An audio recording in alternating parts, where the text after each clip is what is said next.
front before FEMA comes in to reimburse you. So a couple of considerations while you're at a good number. There's other things that you need to think about is when you're assessing where that really needs to be. So that kind of concludes the dollars and cents portion of it. We'll go through some results here. So We have a question Yes, from sir. Councilman Robert. I just had a couple of questions on Yes, the sir. slides. On page 3, you said that IDA, we had 9.7 million in claims from FEMA, and then 12 million that we received from American Rescue Act, and then you said an additional 12 million that we have received. So is that a cumulative 24 million? So the way the American Rescue Plan worked is you've got 50% of your allocation in 2021. That happened in August of 2021. I was informed before this meeting that you did get the second half, the other 12 million, within the last month, I believe. So it is cumulative of 24 million? $24 million, yes. Okay. And then with the sales tax increase, Mm-hmm. I mean, obviously, I think a lot of that will have to do with increase in prices and increase in material and stuff, especially after the hurricane. But as far as the trending that we were looking at previous to that with the online sales and the Amazon and all that type of stuff, is that, I guess, is that, are people going back to stores, or is it just the difference in price that's making us still look good? From what we're hearing is that it's a lot of online retailers catching up and finally complying with basically the Wayfair ruling that happened a few years ago. Yeah, what I've seen in a lot of communities is that that's a pretty big portion of increases, particularly as you get into smaller communities. Here, you know, the river traffic is going to have some pretty big impacts. You know, in terms of projects, they're going to bring some big one-time dollars. But you know, 20 is obviously a low year with COVID, but it's obviously 2021 is very exceptional. And then you were saying that, so we used our unrestricted sales tax funds to pay during the storm, and that's being replenished by this money we're taking in? Yeah. The FEMA money. Yeah. Yeah. okay. So the way it works is you have a storm, you have a lot of obligations to clean up and emergency preparedness, whatever, and you spend your money, and in order to get reimbursed, you've got to. Councilman Robert, can we ask that the speaker step up to the lectern and to the mic, please? Sorry. Can you step up to the mic, please? Yeah. So basically, yeah, you experience a storm.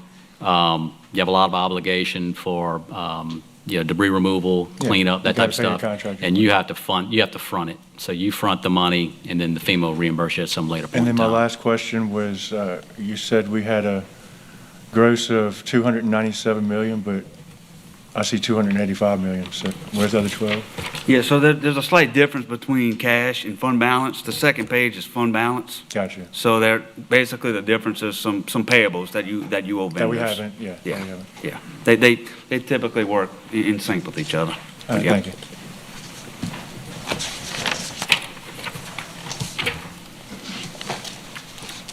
So what I have on the screen now is just to kind of give you some idea of the extent of the audit and kind of the things that we do. I won't read all these word for word, but verifying balances and reviewing account reconciliations.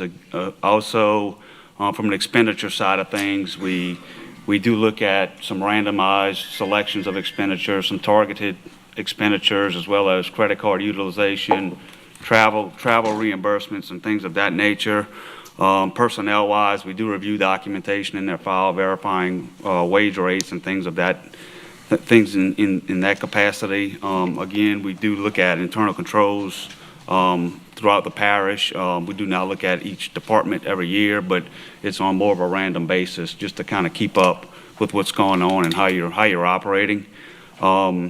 Additionally, there's a number of compliance aspects that we do look at during the audit. They go from local ordinances all the way to federal regulations. We named a few here, but the list goes on, quite honestly.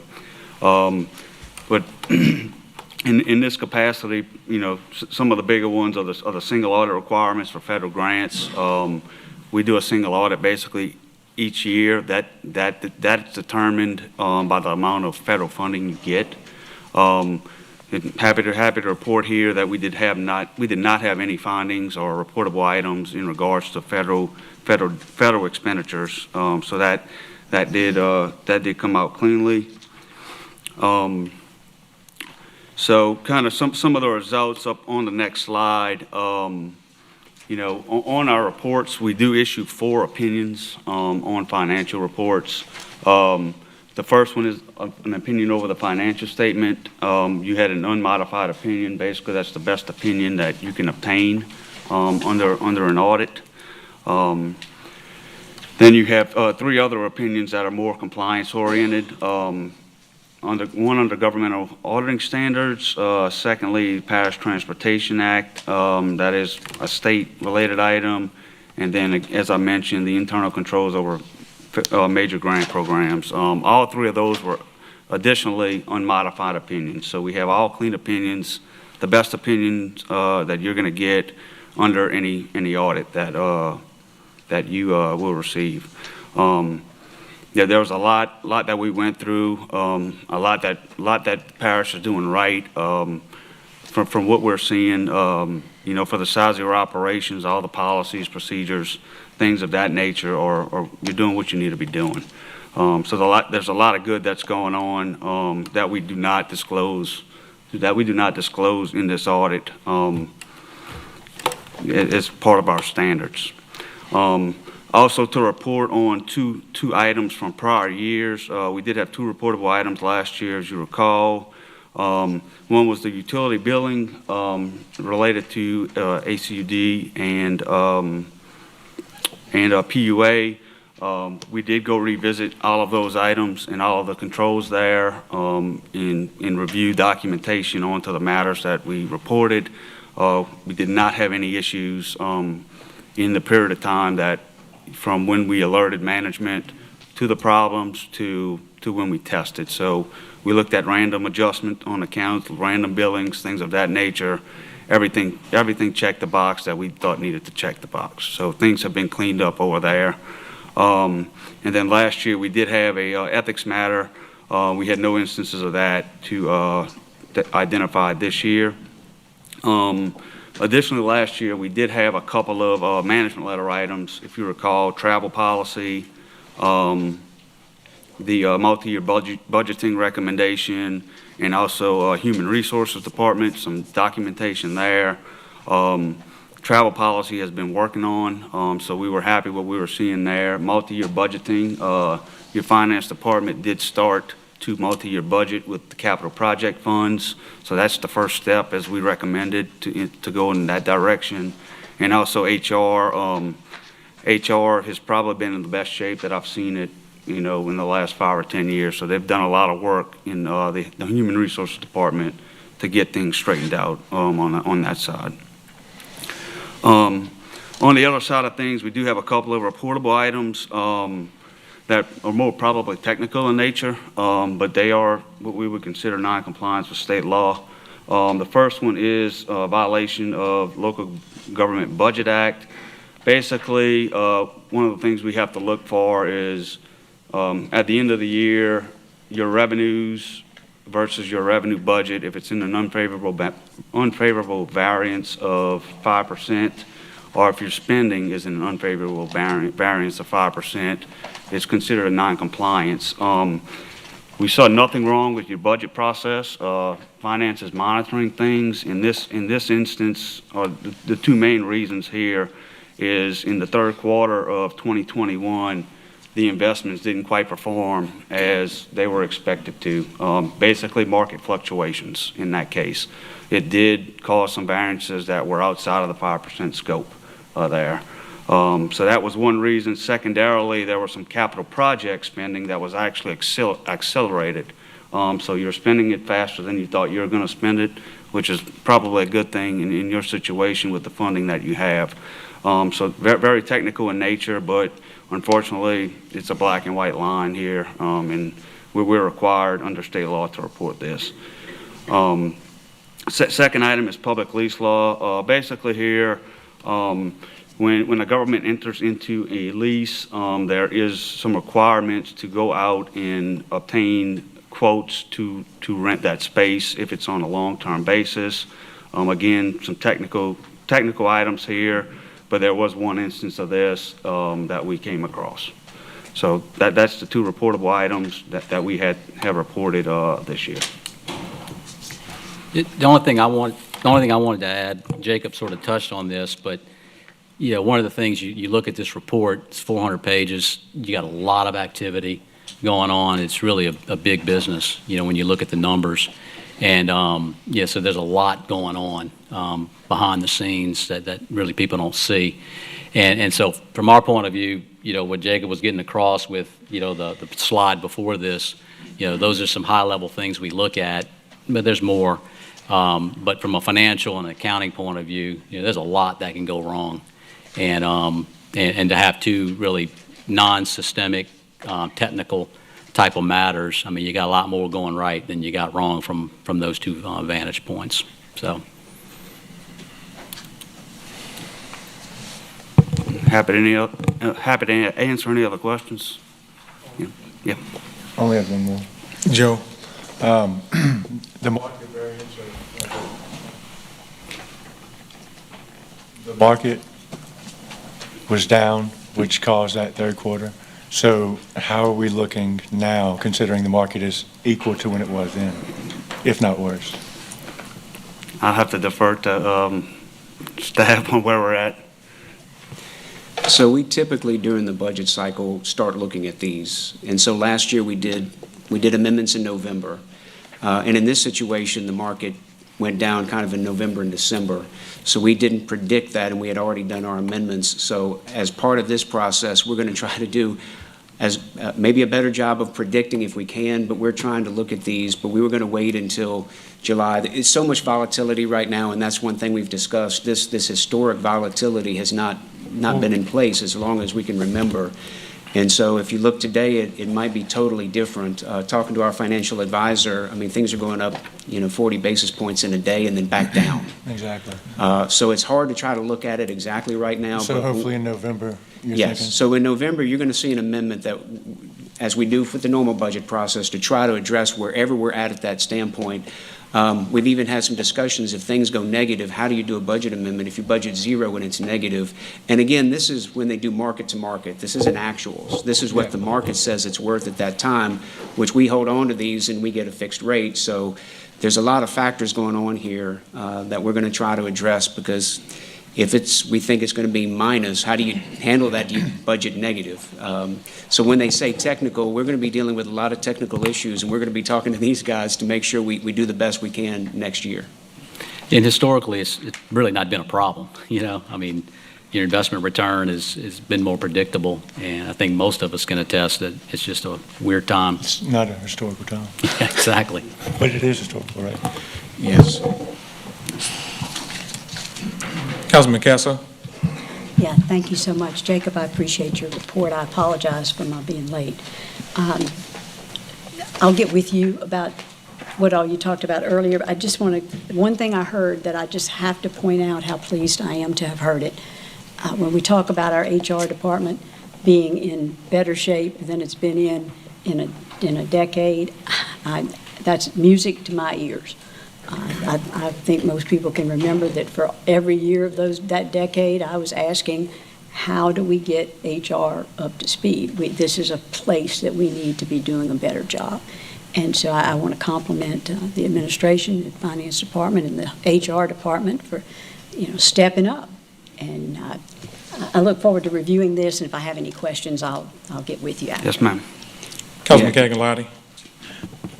Chairman, just another point I want to make. I went to an earlier review, and these gentlemen were highly complimentary of our finance department.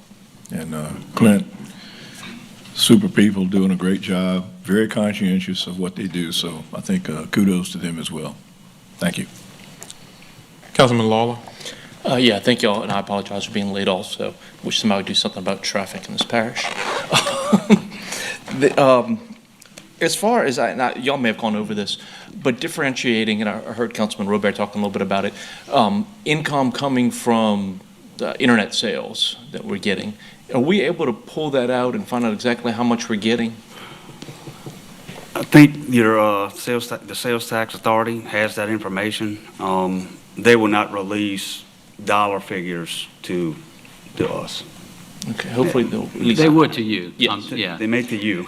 Okay. Yeah, and Councilman Lawler, I sit on the Sales Tax Authority, and we talk about this every month, and it's getting larger and larger. Every month, there's about 200 more businesses remitting to the state sales tax group. And so it is growing larger, it's becoming more significant, and just to add to the earlier conversation, between the industry, that is we see it coming back, and y'all hear every day all of the expansions that are going on. Between that, the consumer spending is still strong in Ascension Parish. We're about 14% ahead of where we were last year, and as Jacob said, we were over 20% last year. So hoping that continues, and again, talking about the economy, we don't know how that's going to affect, but we're hoping that stays strong. But as part of that is the internet sales, and I'll see if I can get you some figures, because it is a significant part. And look, I was part of the Capitol years ago when they were trying to talk about this and how significant it could be. And statewide, they said it was going to be anywhere from 200 million to 800. Well, it's a lot more than 20 million. It's amazing. It's what we all thought. A lot of people are buying online. It seems to me that based on the situation with COVID a couple of years ago where people were stuck at home, that internet sales should have skyrocketed. And being that a lot of Ascension Parish residents used to shop outside of the parish, being that they're stuck in their homes, they're having to do internet shop, I would expect to have seen a significant increase in internet sales revenue. And that's what I want to make sure that we actually recognize that, because I don't see any real reason why we shouldn't have seen it. And if we're not recognizing it, do we not have companies that are out there paying it into us, or is there something that we have to do to recognize those incoming funds? Yes, so to a respect, it's voluntary right now, but the groups in the state are finally staffing up, and this is people that have reported to the state, and they're hiring people to actually go out and try to find everybody who is making sales and meets the criteria. So it's only going to go up, I would say, from here on out. So hopefully with the additional compliance on the state level, we'll see even more collection. Yeah, when you say it's voluntary, that's what's so strange. It's voluntary to pay us taxes. Us as consumers, we're paying the taxes, but we have companies that are not voluntarily remitting it to the government, which that's not really a voluntary thing, in my opinion. It's something that we need to really look at, maybe at the state level. And the state's been struggling with this for years because we're one of the few states that doesn't have the centralized collector, and so that's played into this, and the remote sellers. And so they are working that out. There was actually some legislation this year. I don't think it went through, but I'm hoping next year they get it a little bit more streamlined, and you'll hear about the streamlined sales tax collection. And I think there's some things in place to help ease the businesses so they're not reporting to 64 different groups. And so it's in the works. Good. Yeah, I followed that, and disappointed it didn't pass. We did have a non-compliance issue with the lease. How did this happen? And this may be more to the administration. Who signed the lease? What are the terms of the lease? And can we get the information on that lease? Well, I can tell you that we had a lot of discussions on this subject because I think they might have said we don't do a lot of leases. And there's a lot of legal questions we still need to work out because there's some state laws that we looked at. Even talking to the auditor, they said, look, you may even need to get an attorney general opinion on this. Part of the law says that it needs to be unused land. You need to declare it unused, and it's not necessarily want to declare things unused. But we need to look at those things. There's also some ordinances that come into play. So what we did talk about is sitting down with the attorneys, looking at this specific situation. This was out at Lamar Dixon, which is a whole other entity to itself. There's ordinances related to this issue. But it's one of those things, everything kind of touched on this one issue, but nothing completely covered it. We may even go back to the legislature and try to clean up. There's a statute related to sponsorship agreements that we would have thought maybe would have covered this, but the auditors didn't feel that it did. And so it's probably some tweaks we need to do to that. Look, this wasn't going to be the only one. I think there were plans to do others similar to this so that people can use, part of Lamar Dixon as a lay-down yard or store things. And so this is not something that's going to go away because Lamar Dixon is in the business to try to make revenue. That's how they make their money, and that's how they stay afloat. So we're gonna keep looking at this. We're gonna talk to the attorneys, see if there's something we need to do statutorily. But we know they are a little bit of a different entity, and we don't want to hamstring them with what they're trying to do, but we also want to be in compliance with the law. Will the administration voluntarily provide us with a copy of the lease? I know others have asked for it before, and information leading up to this. I mean, who signed this lease? Do we know that? I believe it was the parish president. No. Nope. This was signed by Kyle. Oh, This was signed by Kyle. I'll be, Because it's at Lamar Dixon. sure, public information, be happy to get to it. Yeah. I haven't been requested to give it to anyone, but I'd be happy to give it to the full council. No problem with that. Yeah, we'd definitely like to see Sure. all of that. I mean, we all know what this is about, and we've asked a lot of, trying to get information on it, so that'll be good to finally get that. Do we know how long the lease is? I'd be happy to give it to you so you can go through it, because I don't have it in front of us. Obviously, none of us do. Does anybody know how long the lease is, though? No, I don't. I can't remember. Okay. All right, we need to make a notation that Councilman Lawler and Councilman Castle are here now, and Councilman Castle has a question. Thank you so much. So is there a remedy for this? And will we see next year, you know, our goal would be, as it is in any finding, to have a remedy and and that actually it has been, that remedy has taken place. So we would expect to see that by the next audit. Oh, absolutely. I'm thinking we need to do an Attorney General's opinion on what's used, what's not. I mean, there's a parking lot not used, we rent those out. There's different services and level of services. So this is not, I wouldn't think just as plain Jane as it's been indicated on some social media things. It's very complicated. There's services that are offered here that we don't get from other groups, and we offer services to other groups that we're not offering here. What's used, what's not used. Is a parking lot used? Because we do that to Energy, and we do it to several other individuals. What's the time frame? Is it short term? Is it long term? Is it a full year? Can it be less? Can it be 359 days? So, I mean, there's a lot of components here and a lot of questions that are not answered by the law. And so I think us digging in at the state level, trying to find some interpretation on what they mean is non-usable, considering usable, because we'd like to rent off every square foot of Lamar Dixon like we always had. And so what's the parameters there? Is it time? Is it money? Is it services? Is it what, you know? I'm not sure. We do mobile home rentals. We do, these spots for workers. We do soccer fields. We do long-term leases there. But is that usable? So there's a lot of questions that need to be answered here in the scope of what's allowed at Lamar Dixon and what's not.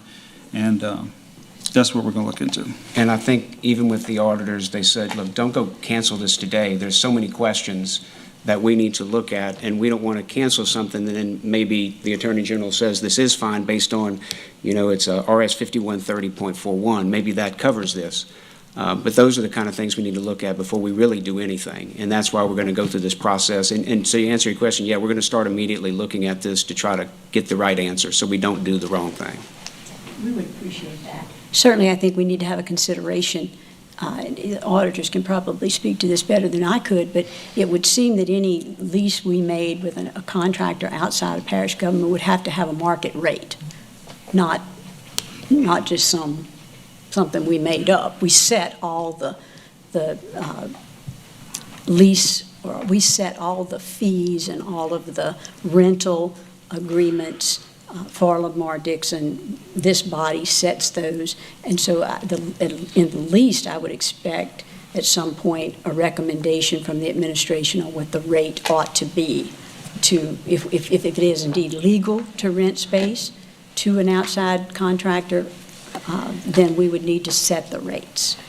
So, and maybe that's an adjustment. So, for example, with as much growth we see in industry, if we can utilize some property to park vehicles, that would provide some revenue to buffer Lamar Dixon for an extended period of time, like the BP Oil money did.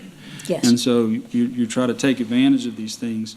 So we'd like to do that, but not box ourselves in, because those rates are extremely high. And only saying it would be an opportunity for Lamar Dixon to get some padding and revenue and build up some cash flow for extended years due to this economic growth we have coming. So there's a ton of legal things that we really got to dig into. And is that short term? Is that long term? What's the time frame? So we got to get into state law about these contracts and what goes on there, since that's a a revenue-generating entity.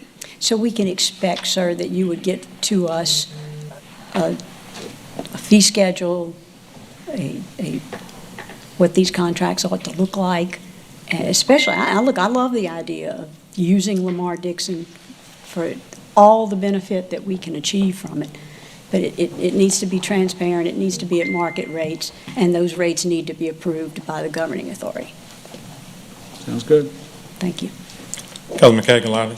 Thank you, Mr. Chair, but if I understood your explanation correctly earlier, the non-compliance issue was a proposal to bid on the land up for lease was not advertised, nor were bids received prior to the execution of the lease. That's correct? So, but in general, what that law requires is that you go out and advertise that this property or this facility is available Right. for whatever use that it may be, and that you allow the public input on how much they're willing to pay. You know, like Patrick said, we Yeah. may have to depend on a decision, a ruling, But or we may have to do something else, but, there's many great parts Yeah. within that, surrounding that statute. okay. Thank you, Mr. Councilman Chair. Lawler. Yeah, in the past, most of the sponsorship agreements have come to us for approval, for Lamar Dixon. Is there a reason this one didn't come to us? And I think this was, we talk about those hybrids. It was part, we'll provide service, part, we're going to actually pay a rental fee. And so that was part of what we talked about. So if we did bid, how do you receive those bids where somebody may say, I'll do in-kind versus, and plus I'll add a monthly rental. And so that's going to have to be part of the discussion moving forward, because this was more of a, I don't know if it was a CEA, but it was it was a different animal. When that hybrid, you know, it was a small dollar amount of what the lease was going to be, but the in-kind made up for a lot of that. So that in-kind kind of threw us for a loop as well, that if we do bids, how do we consider those? And again, that'll be part of the discussions we have with the attorneys, and maybe even the Attorney General about if we do those, is this the right way to do that? Yeah. Or the answer, I feel, and we'll see, is maybe we need to go back with this state statute that relates to Lamar Dixon, and maybe let's put some clarification, of course, with input from the council, and maybe that's the right way to do this. Even the ordinance we're talking about says rental of parking lots, and it says the rate is to be determined. And so even that was adopted didn't have a specific rate, so it was just, as Jacob said, there's a lot of gray areas with this. Yeah, I guess my question was, why didn't it come to us when the other sponsorships come to us?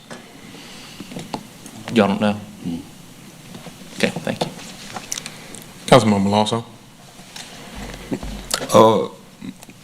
With the advertising, so how would we advertise a lease and take the highest bid for a lease while we have a rate schedule in place?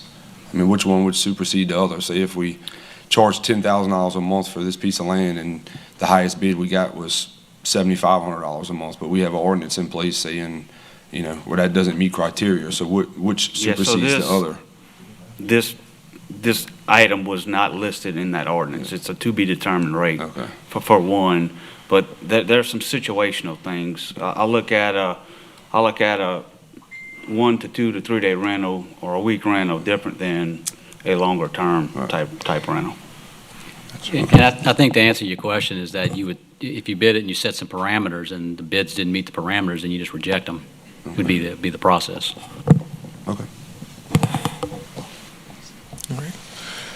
With no further questions, we'll go to 5B, the Ascension Economic Development Corporation Thank you. quarterly Thank briefing. you. Thank y'all. Kate McArthur.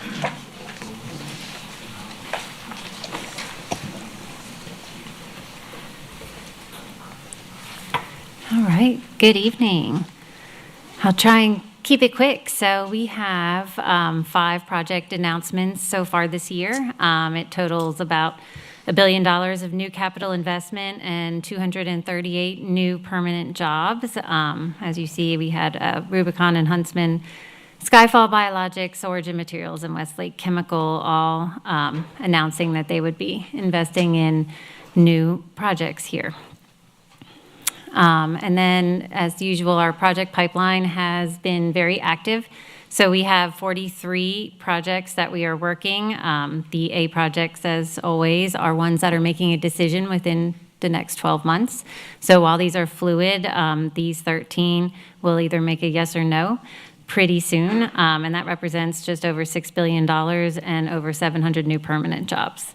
Then we have B and C, and those are ones that have come to visit, have requested information. Sometimes they're really hot and active, and other times we don't hear from them for a while. So that's how we keep track of all of them and share information updates as they come. So our lead pipeline has been ginormous in 2022. We have 37 leads that have come in. 7 came directly into our office, 16 came from the state, and 14 came from partners that we work with. We have been doing a lot in the emerging markets as it comes to renewable energy, electric vehicle components, specialty chemicals, warehouse and distribution, things that are more diverse than our traditional chemical manufacturing, but still are part of really what we do best here. So we did convert 28% of these leads into our project chart with 10 new projects. So that's a really good conversion rate. And then we have had a significant amount of companies come to visit.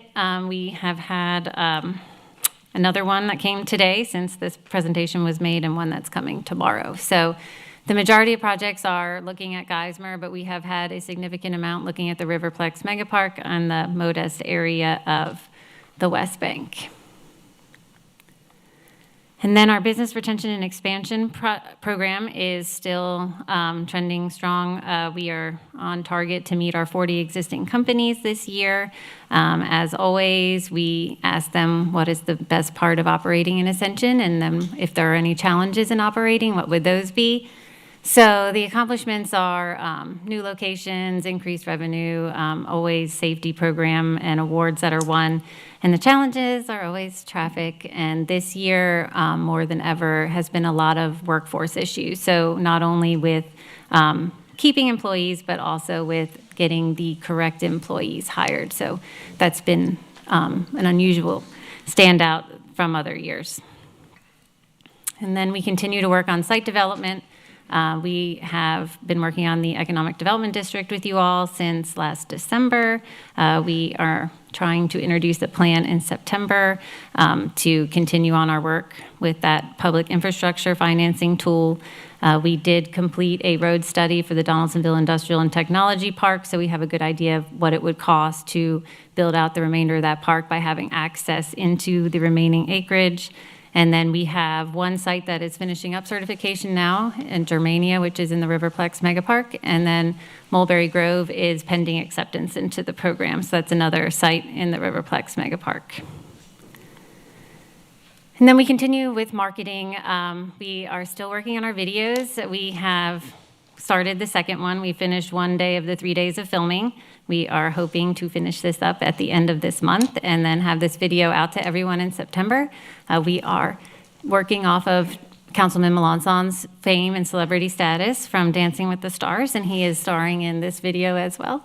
So hopefully we can get this one done and out in the public. And we also are working with our contract with a lead generation firm that is specifically looking at renewables, food, and clean technologies for targets that want to come to the Gulf Coast. So we've had 3 meetings set up with companies in those industries so far this year.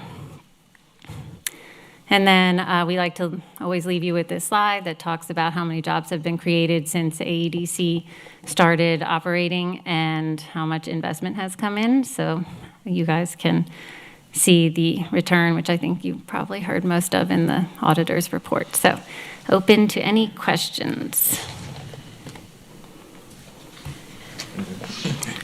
I don't see any questions, so we go to agenda item 5C, Ascension Economic Development Corporation to introduce Project Cactus, CF Industries Nitrogen LLC for participation in ITEP under the Post-Executive Order 2018 rules. So CF Industries is looking at a approximately $200 million investment that would create 10 new permanent jobs and $1 million of new annual payroll at their complex in Donaldsonville. This would be a project to support carbon sequestration, which is moving forward with their goals in the cleaner technologies world. During construction, it would generate $834,000 in sales tax revenue for the parish, and over the life of this project, it would create $9.6 million in direct property tax revenue. And the exemption amount for the 5-year renewable for another 5-year industrial tax exemption program is $7.6 million. Okay, then the motion to move this to the full council. Mr. Chairman, I'll make that motion. Motion by Councilman Castle, second by Councilman Lawson. Any objections? No objection, motion passes. Go to agenda item 5D, Ascension Economic Development Corporation to introduce Project Harmony, PCS Nitrogen LP, for participation in ITEP under Post-Executive Order 2018 rules. Kate MacArthur. Thanks. So PCS Nitrogen Fertilizer operates as Nutrien in Geismar, and they are considering a $2 billion expansion project. So their facility is in both Iberville and Ascension parishes. So the majority of this project would be on the Iberville side of the parish line, with about $279 million of investment coming on the Ascension side. The project itself will create 35 new employees, so that is actually tied to the Iberville portion of the contract, but there are new permanent jobs that are associated with the overall $2 billion spend for this project. This is to put in a world-scale clean ammonia facility, which is part of their Feeding the Future plan, as they have a 2030 Scope 1 and 2 emissions reduction goal plan that they are following. In the 30-year life of this project, they would generate $7.9 million in direct property taxes for the parish, and $1.1 million in estimated sales tax revenue during the construction period. The ITEP incentive value for this project is $6.5 million abatement over the 10-year period. Motion by Councilman Cagliari, second by Councilman Castle. Any objection? No objection, motion passes. Thanks. With that, we go to item 5E, presentation of conceptual plan for early childhood education. You have some public speakers. Yeah. Information. I think I'm gonna let them do the presentation first, then do the speakers. Okay, that'll work. Are we supposed to do it that way? We're supposed to do it that way? Let them talk. Mr. Chairman? We're supposed to let them talk first. But they're all here to support it.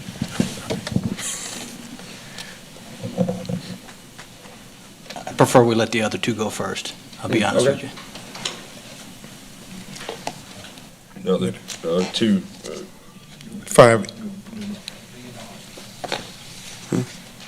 Only 5 have to go first. What are you talking about first?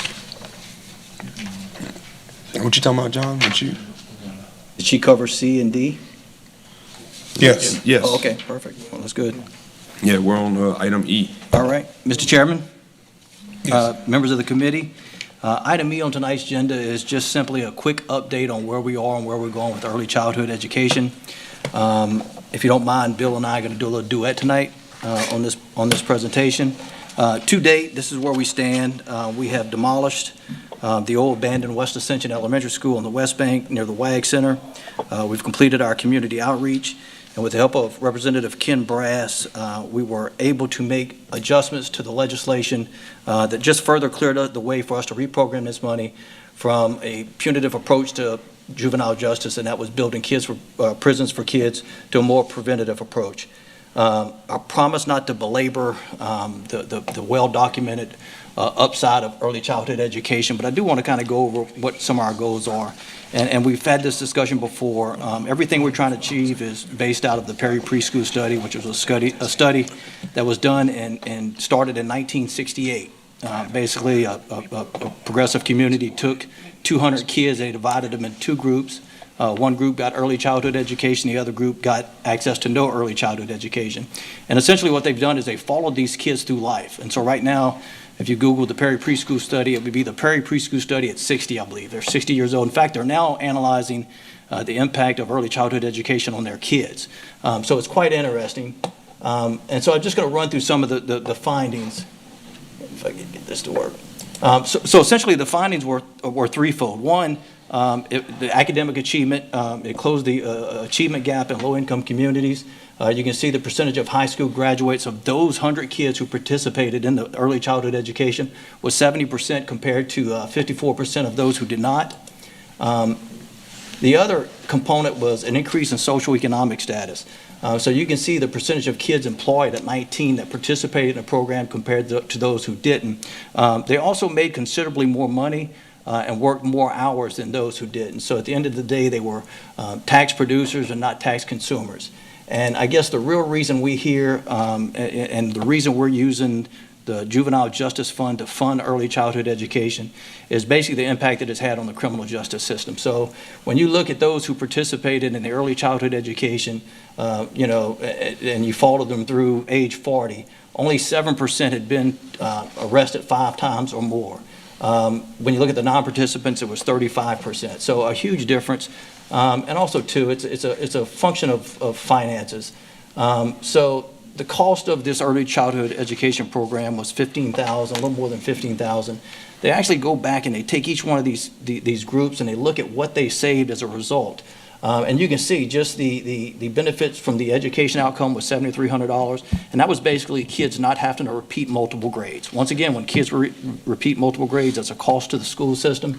You can see their taxes on earnings because they made more was considerably higher than the group that didn't participate in early child. They participated in the welfare system less, but look at the real savings. Of the $198,000 that it cost in life, close to 90% of it was savings from criminal justice system. So once again, this is why we're pulling this from the Juvenile Justice Fund. And once again, it's just going upstream, trying to be preventative instead of punitive. I'll give it to Bill. So thank you, John, and thank you for having us tonight. I think John and Cag and I are the only two that are old enough to have participated in that Perry study. But, this is something that's near and dear to both of our hearts. I mean, you see what happens here. You see kids that if they don't participate in this program, they get behind, and when they're 3 years old, they go into the school system behind, and they're never able to catch up. They close the gap, but they can never catch up. This is something, and Terry and John, and I think some of the other council members have gone to Nichols and seen the program that they have, and it's something that I think we all admit will make a difference. It will make a difference no matter where it is. Happens to be this is on the West Bank. We're going to build a facility at the WAG Center. That's going to be the diamond, if you will. That's going to be our star. We're going to have a facility there that, possibly you'd look at 300 students in. But we backed up and said, we really need to crawl before we walk. So we had this facility, and Kevin Kelly not here tonight. His partner Jamie is here. But they have 7,500 square feet in that building that they spent about $15 million on. I might have missed that number a bit, Jamie, but it's a lot of money. And the facility was open. They were looking for somebody to put that in commerce. And we got to thinking about this and said, listen, before we go and try to build a facility that's for 300 students, I think the thing is that we didn't know, are there going to be 300 students with interest that come from the West Bank? Are we going to be able to have teachers that for these 300 students? What can we do to learn this before we make any mistakes in that design? So we started looking at that facility, and as it turned out, Lexi Tinko, if I said her last, sorry if I butchered that, Lexi, but took a look at this and said, listen, we can make this work. The bottom of this actually fits pretty well, and we have some drawings that we're going to show you later. But we're looking at approximately 2 years that we'll operate out of that facility, and what that does is, instead of waiting 2 years and probably making mistakes in the design, in addition to that, what we're going to do is we're going to leave 150 kids behind. So if we wait 2 years to do this, it costs us 150 kids. That they don't get the same opportunity as the others. That's why we're doing the interim facility, is what we call it. And these are the things that you can read down. Those are the things that we're going to use that for, to gather that data.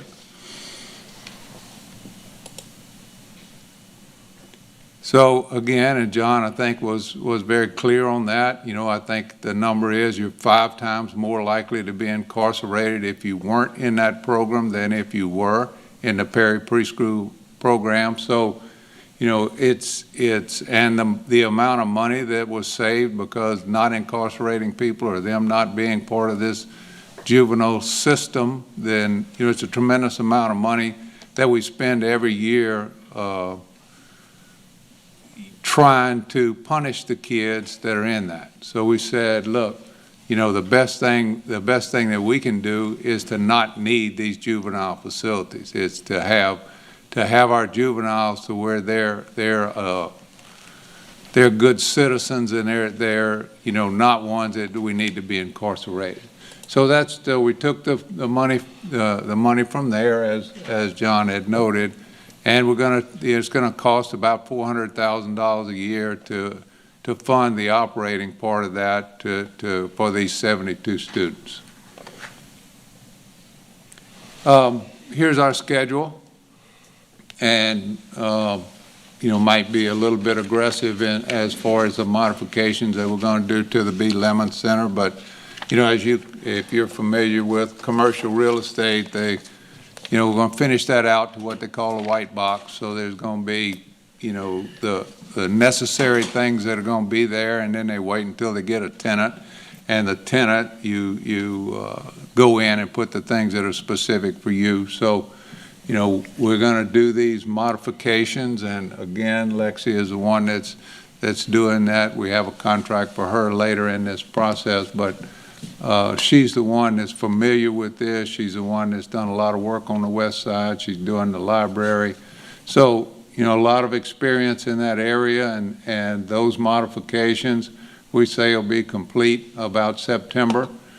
And then we'll go in and do the necessary alterations in the facility by the end of this year. We hope that'll be done. And in January 2023, then we open the doors and we bring in 72 students, or whatever the number is that we think can fit in there after we complete all the design. And then during that time, at that point, then we can bring the architect back in, get her involved with the design on the WAG Center, and start that. We kind of have built into the timeline that you have to have at least 6 months operational experience at the interim facility before you can complete the design in the permanent facility. So that pushes the whole process out to where it really takes about 2 years to complete that design, bid process, and construction. So we're looking at January 2025 to open the WAG Center. And again, that's after 2 years of operation in the interim facility.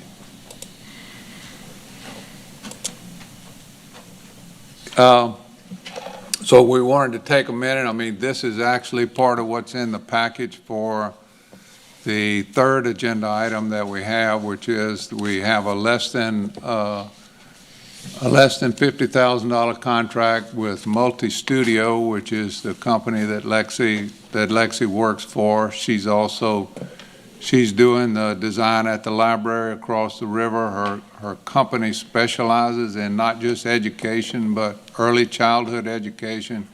We think that this is a real plus for us, is having somebody that is familiar with that. It's a whole different ball of wax versus some commercial building or even another educational facility. But as you can see, her company has that experience, and they're anxious to work with us, and honestly, we're anxious to work with them. So, and Lexi did this for us, as a kind of a gift, if you will. And, this is the B. Lemon building. that Jamie and Mr. Kelly are redoing, the $15 million building. This is about 7,500 square feet is within the red area, and that's where we wanted to look at that, and let's just make sure that the classrooms that we need, the spaces that they need according to the law, all these required things fit. So what she came up with is that we needed to do these 72 students, we need these 6 classrooms. We have a couple of offices in there. We have a reception area. We have an indoor play area. We have a cafeteria. And we have an outdoor play area. And so, you know, really when you look at the regulations, the outdoor play area is the restrictor that keeps us from having a few more than that. But this is, again, looking at Railroad and Mississippi in Donaldsonville. Back to John. Yep. So if we said it once, we said it 1,000 times. We're not interested, or at least from this administration standpoint, in operating and maintaining in any way, shape, or form, being the experts in early childhood education. We just want to pay for results, the same results they got at the Perry Preschool. We reached out to several universities, even met with several private vendors, and I can't say enough with the way we were treated. In fact, at one point, me and Bill looked at it as if we were on the hunt for a public-private partnership, smart people to come in and run this. And after our second visit to Nicholls State University, we kind of started to think that maybe we were being hunted. You can't say enough for their passion and their desire to have this program. And Coach, we've had this conversation. We built the nicest building in the world, man. But if those people in that building that are working with these kids are not passionate and see this as their mission, you know, you're not going to really be that successful. Obviously, Nicholls has the academic credentials. They offer a master's and a bachelor's degree in early childhood education. They also have an associate degree in child development and preschool management. Once again, we see this as a pipeline for employees, and not just your regular employees, but very educated and knowledgeable employees. In addition to their academic credentials, their business savvy is not real bad either. They actually run and operate on campus the Little Colonels Academy. So we think that they can bring us a lot of not just academic knowledge, but day-to-day business operations. So we're very excited about the opportunity, and it's also in your packet. We're going to enter into a not-to-exceed $49,000 contract for Nicholls to come in and do a lot of the just policies and procedures, you know, helping us design the building in an ergonomic way where it's conducive to early childhood education, safety and security, development of policy and procedures, rules and regulations. So it's just they're going to bring us that knowledge base that we don't have, and so we're very excited about the opportunity to have them here. Also, too, if y'all have technical questions, because this presentation is about as far as me and Bill's knowledge of early childhood education goes, but we have here in the audience Lexi Tango, Dr. Misty Lasang with Nicholls State University, Dr. Clune, the president of Nicholls University, Bobby Weber, our awesome sheriff, and Leroy Sullivan and Ken Brass. So if you have any questions, this is a team effort, this is a group effort. We've met over and over again. I think we're all excited about this opportunity. So if you have any questions, the experts are here, and Bobby as well. So good. Bob, would you? Yeah. If you don't mind. Nope. Committee members, thank you so much once again. And by the way, Jacob Wagaspack is a great auditor, but he's not easy. I know that. So to get a good audit, you earned it, so thank you. And as the citizens, I'm very proud of this council and this administration and Patrick Goldsmith and Stacy, all you do with the finances, and Ms. LeBlanc before you for so many years, to have a surplus of 12-month surplus. That's awesome to do that, because we know, you know as well as I do, it takes one Gustav, it takes one Ida, it takes one pandemic to eat into that surplus, and God bless FEMA, you know, but they're not going to reimburse you next week. It takes a while to get it back. So to be in that kind of position, I'm proud as a citizen, and I'm proud of you for being so transparent and having such a good financial outlook. You know, I have to worry about several things. I have to worry about juvenile justice. So I have to make sure that what we do, we also have some funds to put juveniles in a detention center when they need to be there. And that's the last thing we want to do, right? I mean, you just looked at the news recently. Look, we have juveniles that's being housed in Alabama. and I think they're being sent back to Louisiana somewhere. We are fortunate to where we have beds that we have in St. Bernard Parish. I wish we could have them closer, but that's closer than most sheriffs around me, and so we have the funds to house them there. We had additional funds, and we come to this council and this administration, and that's, once again, that's looking into the future and say, you know, we could do something different. And let's try to do something on the front end. And in 2016, when we opened up the WAG Center and did and the sheriff's office decided to run a park back there and do some really neat things with our juveniles and trying to help, that's just a way of doing community outreach in a big way. There's a better way to do it with early childhood education and experts like Nichols and like some people on this council and some people in this administration. So I support that. Nothing ever happens fast enough for me, you know, and I think one of the reasons that this has gone as far as it has gone is because this council may have seen, you know what, they're actually doing something. We always heard people talk, you know, it's like, we ought to do this and we ought to do that. Well, y'all said tear down the school. We tore down the school, okay? So well, let's take the little building back there and let's remodel it. Well, it's in the process of being remodeled for a common study area that we're going to put on that block between McGinnis and St. Patrick. So a lot of things is happening back there, and not just because of the sheriff's office, this administration, or this council. You see the mayor behind us dead involved in it. You see the legislative delegation that's here. You've seen the library involved in a big way. So it's, you know, we always said it takes a village. Well, you see in the villages coming together, and I will tell you, I've been to a lot of meetings, and we don't like going to a lot of meetings, but nobody's fell out with each other yet. Nobody's got sideways, and that's unusual when you have this type of collaboration for everybody to be on the same page, but I will tell you, nobody's walked out, and we're seeing this thing go forward. I don't, what you said, January 25, it seemed like just too long, but I know the reality is probably that's what it's going to take for us to do that. There's going to be a lot of interesting things happening on that WAG Center site between now and then, and I will tell you, when Kevin Kelly gets involved with something, it seems to happen. You know, he just does some pretty amazing things. So I had a chance to take a look at that unbelievable building. I've been in it many, many times in my life, and some of you have too, but it's pretty remarkable. So I know there can be some really great things happening there, and I do support that, and I do support using the funds that we have to support that interim program right there at the Lemon building, and hopefully that will get us started early, because why waste this time? Why wait to 2025? We'll be doing some pretty interesting things at the WAG Center, but if we can get these great folks from Nichols, and we get Kelly's group, and we can get this council in this parish and the rest of this coalition to stay together and get something going, we ought to do it. We ought to not wait, because you've been watching and listening and hearing the news like and we having some juvenile problems. We really are. I hate to say that we lost maybe we lost a generation of our juveniles. I don't want to lose another one. So we really need to get involved with our juveniles in a very smart and in a very proactive way. And I think this is part of it. So thank you for allowing me just to say a few words tonight. Thank you. Thank you. We had a few comment cards. One from James Neville and Kevin Kelly. They're in support and didn't want to speak. Allison Clune as well was in support and didn't want to speak. Henry Shakes Knight as well is in support and didn't want to speak. We have Mayor Sullivan. I'm not sure if he wanted to speak or he was just in support.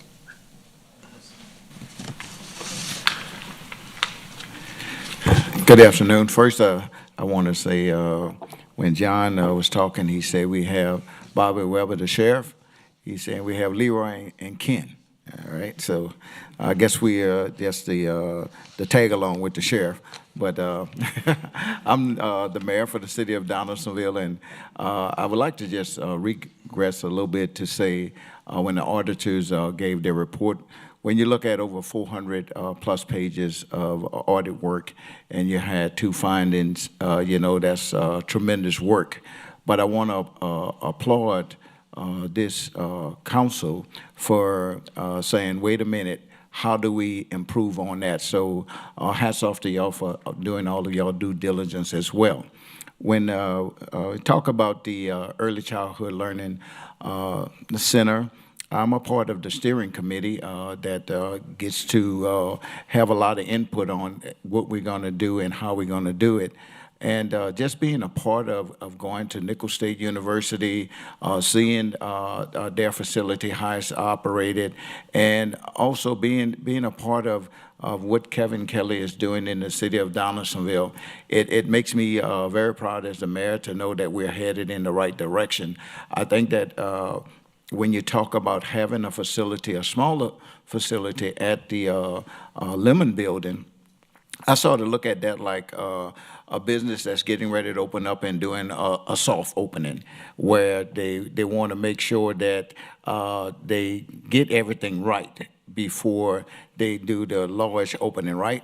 And what we're trying to do with this is we want to make sure that we get everything right before we build a facility and then say, oh, what are we going to do? How are we going to hire people or get people here to work? Will we have enough input from the community? So by doing this smaller one, it gives us the opportunity to see where we're going and making sure that we get everybody involved in it. When you talk about from 6 months to 3 years of age, and that gap in the city of Donaldsonville, where we know that the city of Donaldsonville, the poverty level is higher than the national average, it is something that is desperately needed in the city of Donaldsonville. So starting on a smaller scale, I think is good for all of us to see, where we're going, how we're going to get there, and what's the best way to do it. So I'm in favor of you all voting in order to allow the facility to be at the Lemon Building until we can get the facility built at the old West Ascension Elementary property, which is owned by the Sheriff Department. Thank you, Mayor. Thank you. Have Representative Ken Brass. Thank you, Mr. Chair, and good evening, members, Mr. President. I just want to stop by today to show and to pledge my full support for early childhood development.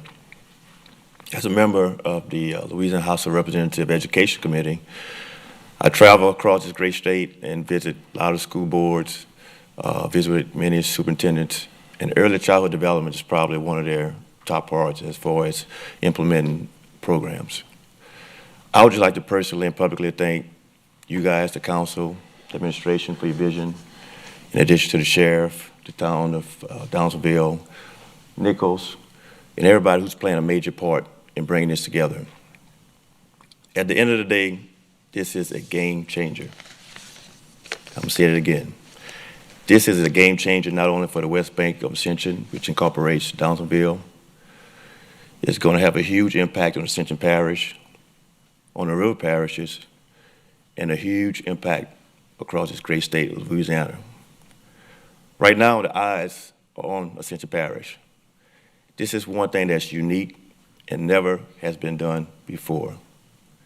There's no other time where I've seen higher ed, local governments, library boards, sheriff departments, the state come together and be unified on one effort that can have impact on our kids across this parish.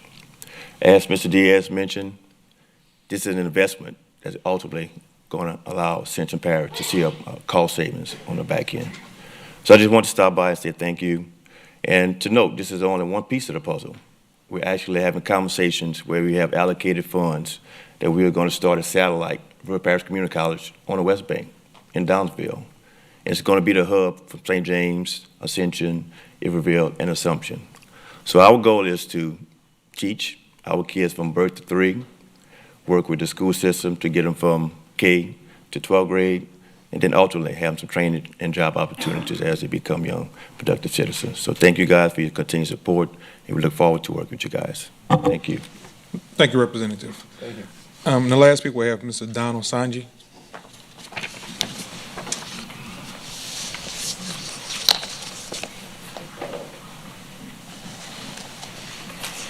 Thank you, Mr. Chair, members of the committee. I just want to speak because you can't stress enough the importance of early childhood care and education. I worked for 37 years in the Ascension Parish school system. For 9 years, I was principal at Dutchtown Elementary School, and we were very, very successful there. We had an outstanding faculty, we had great teachers, but we also had children who came to us ready to learn. And when they do that, it's a whole lot easier to get that. Later on, I was promoted, got to the central office, eventually became superintendent, and got to be responsible for the entire district. And when we looked at the data from Donaldsonville, and the children were just not successful. And we looked at everything we could possibly do to make that. And, I said we had good teachers at Dutchtown. We had great teachers in Donaldsonville. They were working as hard or harder than anywhere, doing everything they could. We tried to work with facilities, with materials. We did everything we could. But the problem was this. The children, when they started school, were 2-3 years behind. And if you work as hard as you can get a whole year's worth of growth. At the end of the year, they're still 2 or 3 years behind. And you go year after year after year, they never catch up. So obviously the key to that is early care and education. So I was just so happy to see when John brought this idea to us, the fact that you all are considering doing something like that. It is absolutely going to be the thing that makes a difference. And unfortunately, you won't see results next year. You won't see results immediately. But 20 years from now, 30 years from now, people will look back on what you did as a council, what you all did as an administration, and will just applaud you for the vision that you had in making something like this happen. So I commend you for doing this, and I look forward to a great program over there in Donaldsonville. Thank you. We'd like to ask Dr. Clune from Nichols to come speak.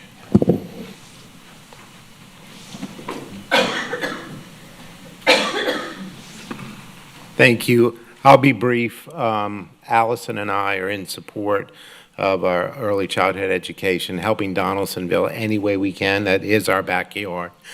We don't get near enough college students from Donaldsonville, but we have one of the best early child care centers anywhere, one of the experts and practitioners on early childhood education, Dr. Misty Lasang. So I want to just give her a minute here. Sorry, I'm kind of put on the spot, so I'm going to try not to trip over my words. We are very grateful for the opportunity just to speak with you guys. Early childhood is my passion. All of my degrees are in early childhood. Seems like 50 of them. But it starts at birth. It starts at birth. For years, we hear that there's a reading gap in schools, and kids aren't coming into kindergarten ready, and where are we dropping the ball? And finally, early childhood is at the forefront. So I'm super, super excited about what I've been hearing from state level and federal level even on what's going to be happening in early childhood. It starts at birth, and the earlier we can get them, the bigger of a difference we can make. And not only is it going to benefit the children, but it's also beneficial to the families as well. Giving the families an opportunity to speak with professionals, to speak with kind of their own sounding board. How do I handle my 2-year-old who just refuses to potty train? Speaking to those who have been trained in that area and giving them the strategies to implement at home and just in public. And so it's not only about the children, it's about providing that family support as well, as much as we possibly can. And like multiple individuals have said previously, you're not going to see results immediately. However, the results will come if given the opportunity. So, thank you. Thank you.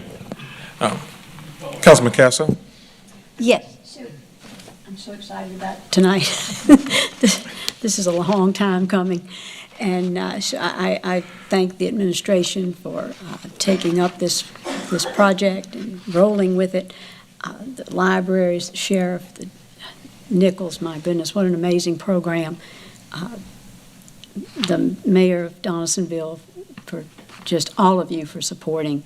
I think that we were there on the first day that this was discussed. I can't remember when that was, frankly, but it has been an amazing process, and I thank everyone involved. I do have 4 questions I'd like to ask that I hope that I already know the answers to, but that might help solve any, answer any questions that the public might have.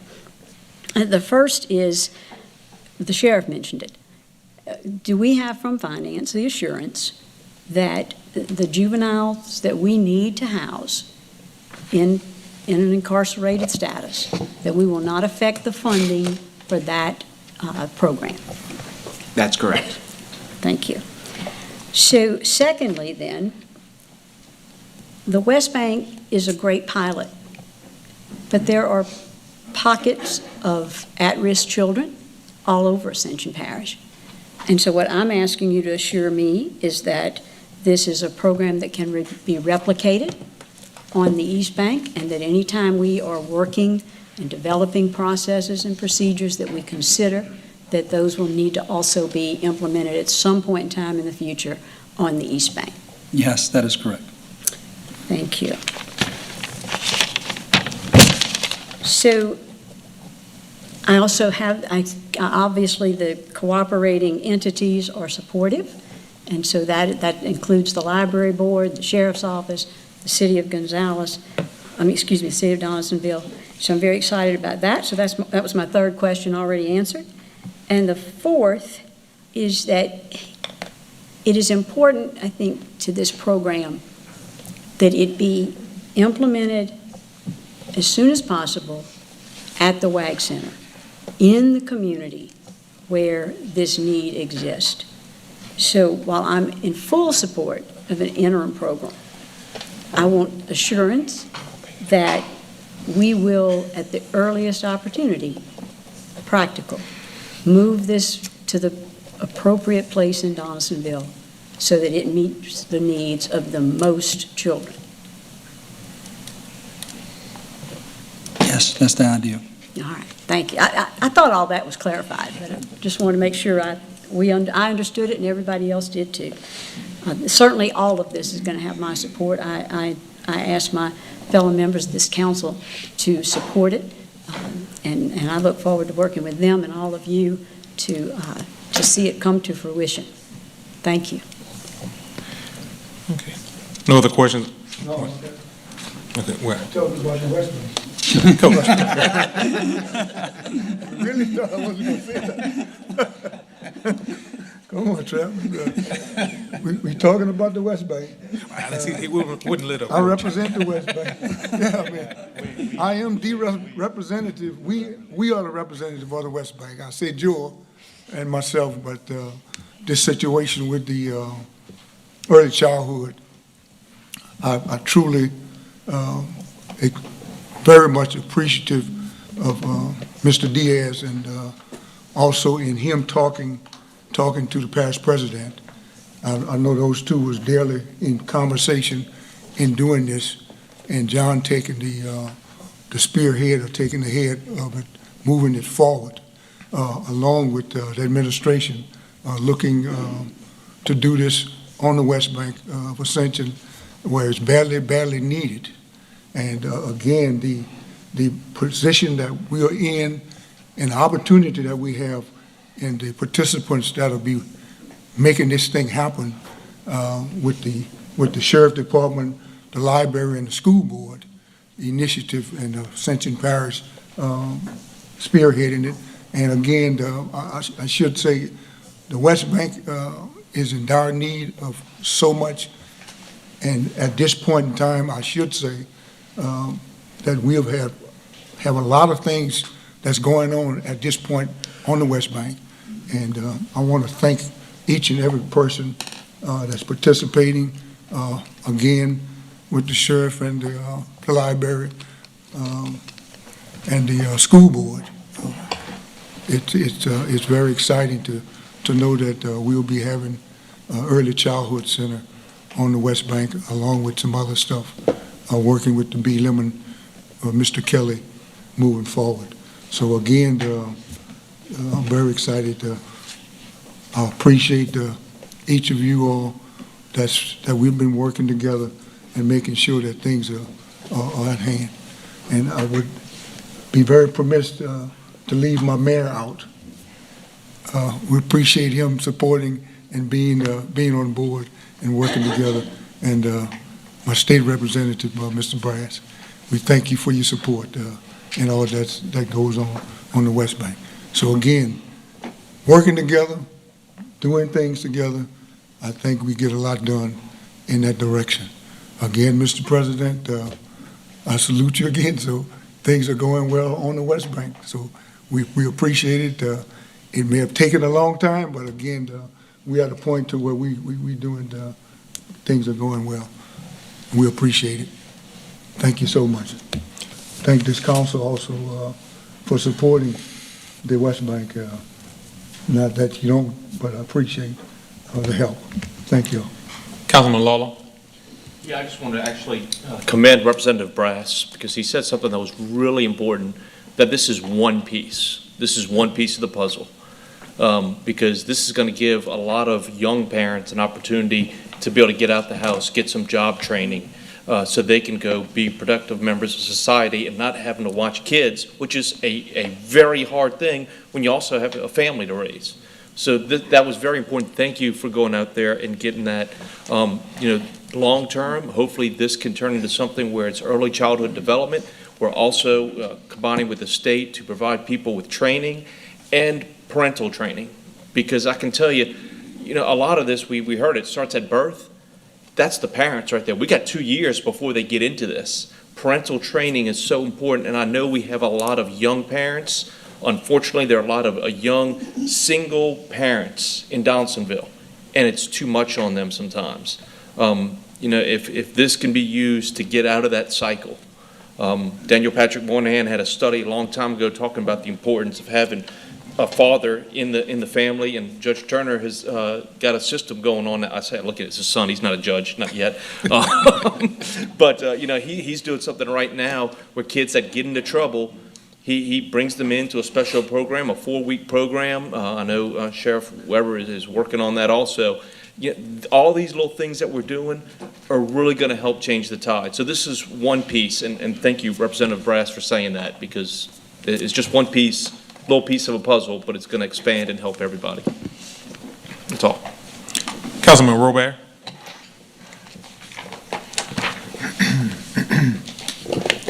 I think it's a great program, obviously. As Coach was saying, Donaldsonville could really use this. We don't have the resources. One of my questions of that, I'm assuming we will provide transportation, or have we thought about that part? Yes.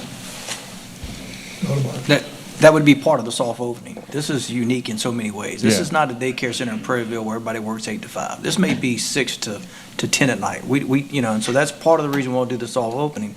There may be transportation involved, and those are the things we want to figure out, in the next 2 years as we, on a smaller scale before we scale up. Awesome. But yeah, they very well could be possible.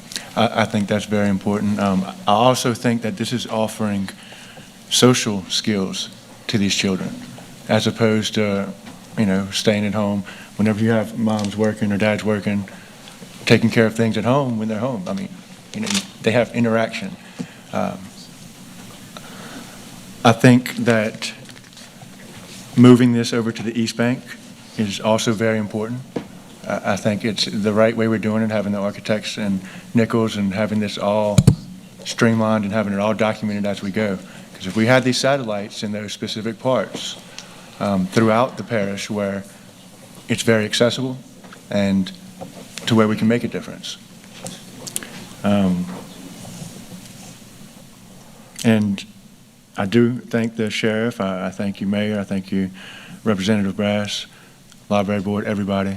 A question, you said RPCC, we're looking at moving to the West Bank. Are we looking at just technical or also the associate's degree? Awesome. That's incredible news.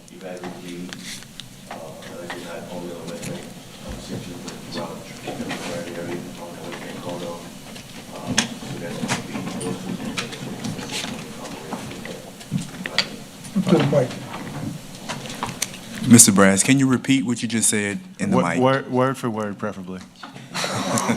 Try hard. Yeah, those two items that you just mentioned will be incorporated. The college actually doing some in-depth study now to see what the need is. One thing that we'll do is start to reach out to some of the local industry to get some of the timelines as far as what disciplines, what like pipe fitters, electrical instrumentation, at what point they're going to need certain disciplines to be trained so that we can ultimately expand our pool and they can be hired, have a great opportunity to hire local people. So yes, those things will be taken into consideration. One thing I did fail to mention while I was up there, I just want to thank you guys for your support of House Bill 460 that was just recently signed by the governor. There was recently that bill was unfairly portrayed on a local site here. So I just want to ensure you guys and to the public that no way, shape, form, or fashion did House Bill 460 create any additional taxes, nor did it expand any current taxes. So I just want to kind of put that for the record that I know there's some misconception going on social media, some of the local newspaper outlets, but at no shape, form, or fashion did that bill create any additional taxes or expand any current taxes. Well, I appreciate it. I'm really excited about RPCC moving over there. You know, the bridge is a big obstacle for young children. The outdoor play area, Bill, you were saying that was keeping us at 72? So For right now. For right now. So have we looked nearby to be able to supplement that? Does it have to be on We're site? actually waiting on Lexi to do, this was a preliminary look at it, and even if you took the restriction out for the outdoor play area, what was it, Lexi, added about 10, how many students did it add? I don't remember. 100. Yeah. And the So reason you could go 27 more. Since it's such a, tight area, it's a city block, could we possibly go off of the campus to, some of the other parish Well, property? there's something that John and I have talked about. There is a park right across the Yeah. street. You have Crescent Park right across the street. Until we get to You'd the new have to facility. have some way to restrict the access on that road. But right now, and I appreciate what you're saying, and we all want to grow it as much as possible. We want to have as many kids as we can, but we want to make sure we do it right. Absolutely. Well, like I said, everybody keep up the good work, and thank you. All right, with that, we'll go to agenda item 5F. Councilman Turner, I'm being told that they want to all stand up and take a picture with you all. Okay. Correct, Jill? Yeah. So if the sheriff and everyone can stand up and you all take a group photo.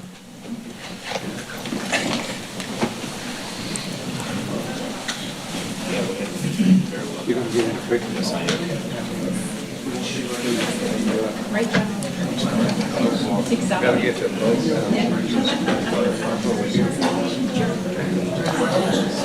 I'm just acting as chair. Short people up front. Always a pleasure, sir.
Don't forget, we still got to vote on E and F. No, E doesn't need to vote, F needs I to mean, vote. F and.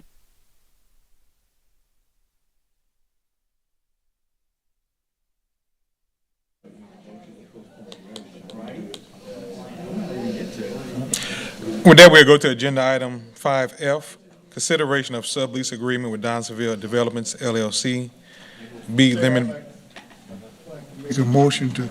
Motion by Councilman Thomas, second by Councilman Robert. I'm gonna object. I'm just joking. I want to see Coach's face.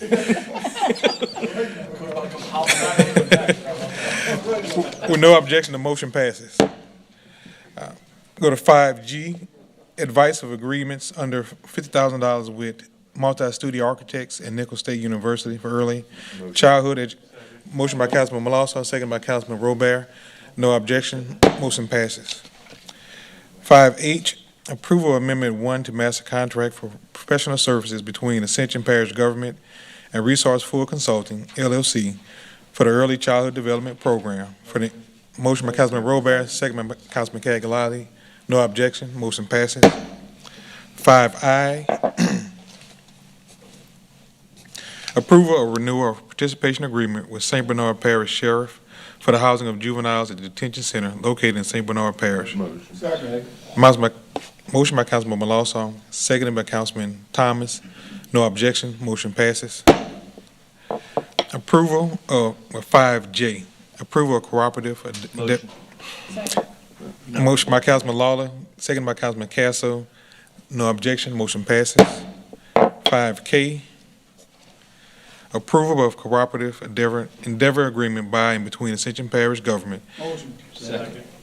Motion by Councilman Thomas, seconded by a host of councilmen. Any objection? Motion passes. 5I, excuse me, approval to allocate traffic impact fees to Move Ascension program as detailed in Exhibit A. Jeff Burst, HNTB. Motion, but I want to hear what he has to say. Yeah, same. We have a motion by Councilman Malausso, second by Councilman Lawler. Any objection? I like to hear him. Yeah, we want to hear that. No objection, motion passes. Mr. Burst.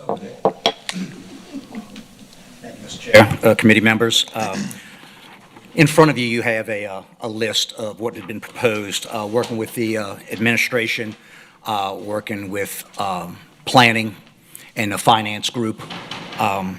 We looked at, you can see at the bottom that at the end of last year, you had just shy of about $12 million that had been collected in traffic impact fees, and you see the breakdown of the various zones. Of that, 5.2 had already been previously allocated to various Move Ascension projects, which are indicated above in the table. And then you see the unallocated amounts. Now, as the years go by, and if it is not allocated and used, the fees go back to the developers. Well, obviously, we don't want that to happen, so we want to allocate these fees to more Move Ascension projects. And what we had proposed to the Move Ascension Steering Committee, which is made up of the parish administration and several council members jointly, is to add traffic impact fees as highlighted in your table. And so the yellow highlighted are in Zone 3, and then the blue highlighted are in Zone 2. So for the two Roddy Road improvement projects, you'll see they were already allocated $100,000, and we're proposing to add another $1 million to each of those. You see those are pretty high construction estimates for those projects. And then the other ones that you can see highlighted and the amounts that are being proposed. The steering committee did approve this, but obviously has to come before finance and then full council for approval. And if you look at the bottom right, that table, if it is approved today and then by full council, you'll see what the new balances for each zone would be. And that would leave a total of just shy of about $200,000 in the pot. And then as new developers come on, that pot will grow back again. And over the next couple of years, we will come back again to reallocate funds to make sure that we do not turn any of these funds back over to the developers, and we can use them for the purpose that is intended, and that's to improve the infrastructure in and around these developments, as traffic will obviously be impacted greatly. And with that, I'm happy to answer any questions you may have. Councilman Lawler. Yeah, part of the reason I want you to come up and speak is we have about a million more people here than we usually do for transportation. So, and maybe a million more people are watching. Nobody ever watches, but I wanted to show that we are, the funds that we're getting from our traffic impact fees are going directly into our roads, to the tune of, we have 200,000 left, which is amazing that we are going to look for uses of that also as it builds up. So that's really just the point I wanted to make, that we're using this money. It's not sitting there. It's not being wasted. It's going into projects that, you know, as soon as we can get utilities moved on a lot of these, we will be in a position to build. You know, unfortunately, utilities are an issue right now. But you're doing a good job. The administration has been able to put together some good plans, working with Patrick here, to make sure that this money goes into projects that are going to have results. You know, the one thing, if we could get more development on the west side, we could get more money in that account over there. So that's what we got to work on next, is, you know, getting some houses being built over there. And I think with this early childhood development and some of the industry that's happening over there, it's going to be a really great place to live, where people are going to want to start moving over to Donaldsonville. That's going to increase those funds. We can put more money into those roads over there. That's it. Thank you, Jeff. Good job. Okay. Yes. Councilman Malasa? Well, just so I'm clear, Mr. Jeff, look, so on the table on the bottom, right, so the allocated funds, that's dollar amounts that we had put forth already before tonight, correct? That is correct. Right. 1 million from Zone 2 and 4.2 allocated to projects in Zone 3. Look, so it says that our current balance is $6,765,548, but we have $6.9 million highlighted. Are we moving more money than we have right now? No, because if you look at the column all the way on the right, and to Councilman Lawler's point, we are spending this money on roadway improvement projects. So you'll notice that they had a allocation. If you look at the chart at the top, so for example, on the Roddy Road clearing and grubbing, the second project down, we had allocated $400,000 to that project. Well, it only cost us $328,000, so $71,000. Right, okay, so that went back into the pot. So if you look at the bottom of that column, $333,000 have gone back into the pot. Okay. And so that's why it. That was my only But I question. can see what you're saying is the math looked Yeah, off it until you looked look at the underruns on the far column. Yes, Okay, sir. I'm good. Thank you. Okay. Councilman Casso? Just my thanks for the Highway 73 Bluff Road Connector money. We are very grateful to get that done. That's going to help us on Highway 73. And likewise, the Kerry Lane project, which I just didn't take I just didn't hit my button quick enough to talk about that. But it can make a difference for us on Highway 73 in Dutchtown. So thank you so much. Yes, ma'am. And this is putting the money toward the connector project. However, as you are aware, we have gotten the designer under contract so that the roundabout on 73 at that connector tie-in, the design's going to begin. We're going to start surveying actually next week. So that project's underway as well. Fantastic. Thank you, Jeff. With that, we go to agenda item 5M, approval to introduce proposed ordinance to declare certain movable assets as surplus items. Linda Timmons. Motion by Councilman Cagalati, seconded by Councilman Mason. No objection, motion passes. 5N, approval of amendment number 4 to master contract for services between Ascension Parish Government and Inman Enterprises LLC, DBA Janet King of Baton Rouge, to include an additional 6 locations to the contract through the end of the contract term of 8/18/2022 for an increase in the contract amount of an additional $40,098 for a total contract not to exceed amount of $472,121. Ricky Compton. Motion. Second. Motion approved by Councilman Casso, seconded by Councilman Lawler. No objection, motion passes.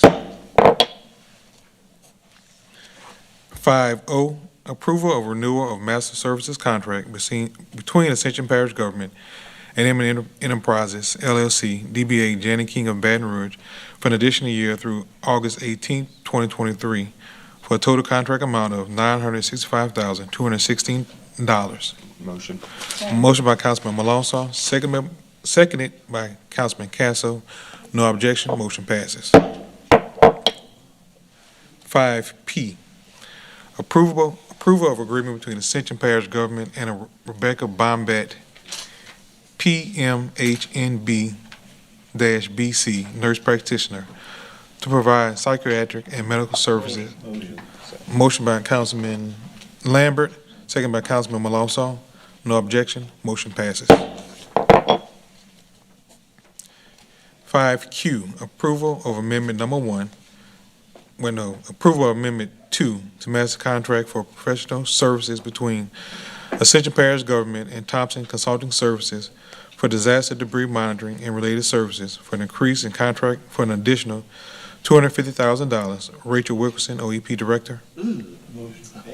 Second. Motion by Councilman Lawson, second by Councilman Cagnolati. No objection, motion passes. 5R, approval to introduce proposed ordinance to amend the Ascension Parish Unified Development Code, Appendix XI, Appendix 12, fees, to include fence permit fees of $25. Jerome Fernie, Director of Planning and Development. Motion by Councilman Mason, second by Councilman Castle. No objection, motion passes.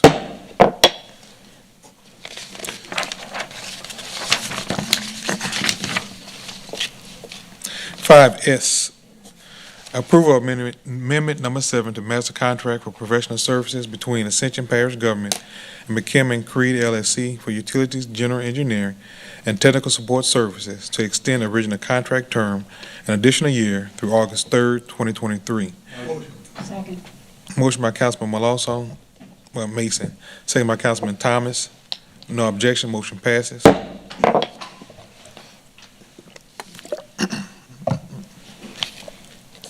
5T, approval of change order number 3 for the Lamar Dixon Expo Center gym expansion for the additional scope of work and additional time. Motion by Councilman Thomas, second by Councilman Castle. No objection, motion passes. 5U, bid results in approval to enter into contract with the lowest responsive bid in amount. Motion by Councilman Malonzo, second by Councilman Lambert. No objection, motion passes. 5V, approval of amendment number 1 to master contract for professional services between the Ascension Parish Government and the Gulf South Engineering for geotechnical testing. Motion by Councilman Lawler, second by Councilman Mason. No objection, motion passes. 5W, approval of amendment number 1 to master contract for professional services between Ascension Parish Government and the Beta Group Engineering. Motion by Councilman Lawler, second by Councilman Mason. No objection, motion passes. 5X, amendment number 7. Motion by Councilman Lawler, second by Councilman Cagnolati. You only have 10 more. No objection, motion passed. 5Y, amendment number 7. Motion by Malonzo, second by Councilman Lawler. No objection, motion passes. 5Z. Motion by Councilman Malonzo, second by Councilman Lawler. No objection, motion passes. 5AA. Motion by Councilman Malonzo, seconded by Councilman Lawler. No objection, motion passes. 5BB. Motion by Councilman Lawler, seconded by Councilman Mason. No objection, motion passes. 5CC. Motion by Councilman Mason, seconded by Councilman Robert. We just give it to him. No objection, motion passes. Sorry, he's not here. Councilman Lambert. No objection, motion passes. 5DD, amendment to number 7. Motion. Councilman Lawler. Motion by Councilman Lawler, second by Councilman Castle. No objection, motion passes. 5EE. Motion by Councilman Cagnolati, seconded by Councilman Mason. No objection, motion passes. 5FF. Motion by Councilman Mason, seconded by Councilman Lawler. No objection, motion passes. 5GG. Motion. Motion by Councilman Mason, second by Councilman Lawler. No objection, motion passes. 5HH. Motion by Councilman Cagnolati, second by Councilman Lawler. No objection, motion passes. 5-I. Okay, approval to introduce proposed ordinance to accept the donation and transfer of title to a 1985 Spartan L10 rescue from the Ascension Parish Sheriff's Office to the Parish of Ascension Fire District Number 1, John Paul Robert. Motion by, I think Councilman Walsall wants to make it a Gator, not a Spartan. okay. Motion by Councilman Castle, second by Councilman Mason. No objection, motion passes. 5-J, contract report for the month of June 22nd, Patrick Goldsmith. If anybody has questions, they can contact legal or finance. There's no motions needed. All right. 6A, financial update, open finance at, I'm just supposed to give a report on this. So the open finance is open, so a vote will not be needed. The committee can view the report at the link included on the agenda and follow up with the finance staff for any questions. Number 7. Motion to adjourn by Councilman Mason, second by Councilman Cagnolati. No objection, motion passes.